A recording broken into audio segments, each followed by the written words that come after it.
Hello everyone, I'm coming on today to share with you my next project in the 12 Months of Christmas, hosted by Lesley, Bromfield and Jessica Marvel here on YouTube. Quite a lot of ladies taking part in this collab, so all their names and where you can find them will be listed in the description box below. And we upload once a month on the 25th of each month. And for the month of February, the prompt is Christmas boxes. So I've made this pretty little box here, which you can make to any size whatsoever. It is so easy to make, and it can also make a nice decoration on the Christmas tree if you put a long enough ribbon in the top, or whatever you want really. So I'm going to show you how to make it. So I've got a piece of 12 by 3.5, more or less 3.5 card, and what you have to do is you have to mark the midpoint on all four sides. So I've already gone ahead and marked the midpoint of 6, and then the width at in this case, I did make life a bit difficult for myself. It is, oh, I can't see where I've made the mark.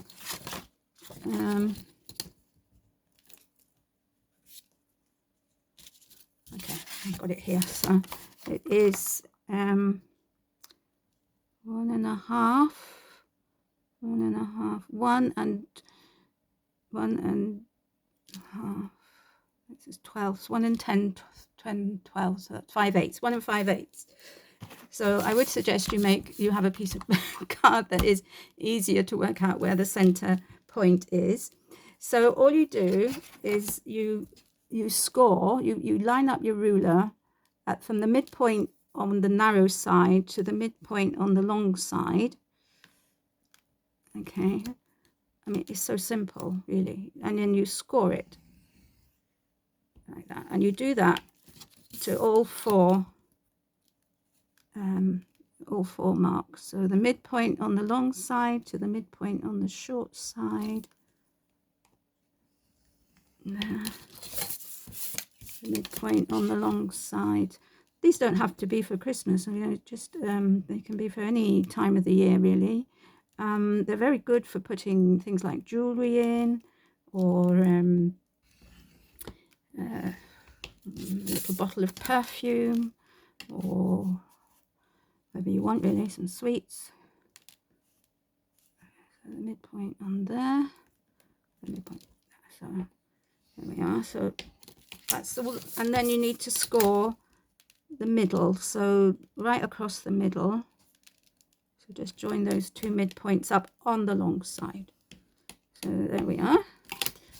So that's it. So then all you do is you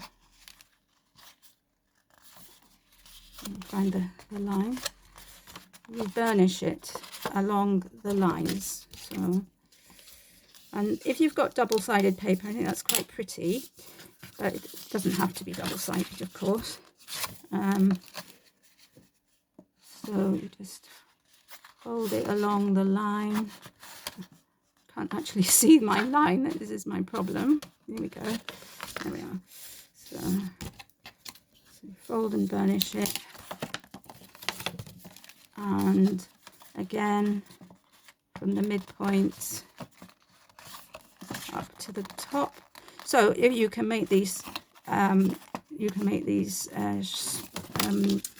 fatter. You can make them thinner. That all depends on the dimensions that you use, you know. So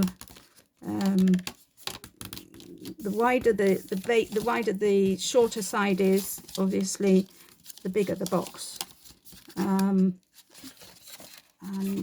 you can make them smaller by, you can have them small and narrow, or you can have them small and fat.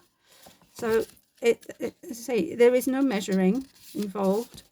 It is as easy as peasy, easy as pie. And there we are. So there's the base of the box. It looks a bit like a boat. All you do is you tuck two sides in, and you tuck two sides out. I'm just going to burnish this along the middle here. Right, so 2 bits go inside, 2 bits go outside, and that's your box there. And then you just get a hole puncher. Let's use this one, and you put a hole in the top.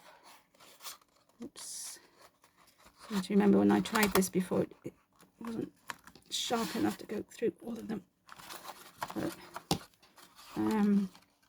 But anyway, you just make sure your holes line up. So I've made an indent so I can see where the hole should be, and I'm just going along with this.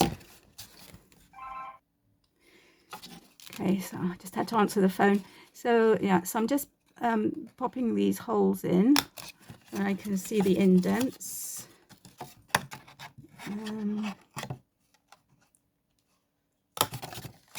So there we are. So then when we fold it up, oops, the holes line up, and we can just put a bit of ribbon through.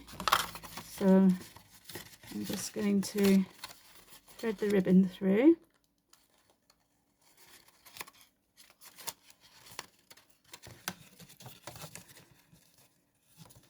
So I don't know, my hands don't want to work this morning. So put the ribbon through there, and through the outer one, through there. Just going to show you what it looks like inside. So you can see there's quite a big capacity here. So you can fill it up to the level of the top of one side, because obviously the other side goes down directly on top of it. So I put my ribbon in, and then I just tie a knot. But you don't need to use ribbon. You can use twine. You can use paper twine. You can use wire. You can use anything you want. But there we are. So that is how to make it. And then obviously, if you want it to go on the tree, I would suggest you make it a bit smaller, a bit narrower, maybe sort of that size, and with a longer loop on the top, and it would look very nice. So those are my Christmas boxes. Nice and easy.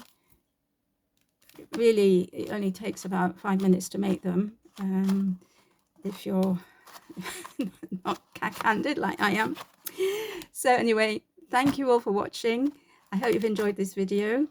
Please give it a thumbs up, and do go across and have a look and see what all the other ladies have done for their Christmas boxes. I'm sure we're going to get a lot of inspiration. And of course, I didn't say you could also decorate these. If I mean, this paper is quite decorative in itself, but if you wanted to, you can add a tag, or you can do it in plainer card and decorate it up. You can do all sorts of things, whatever you want. I did actually receive one of these from a cousin of mine, and before I even knew how to make them, and she had done hers in black, and then she'd put some sort of gold over the top, or copper, that had what's the word when you've got paint and you pull it and it gets all sort of nice little lines. I can't remember what it's called. Anyway, it had that effect on it. It was so beautiful, so beautiful. But I'm not that clever, so I'm just going to stick to just straight paper folding. Anyway, that's enough of me rambling on. Take care, everybody. Have a good week, and I'll see you all again soon. Bye for now.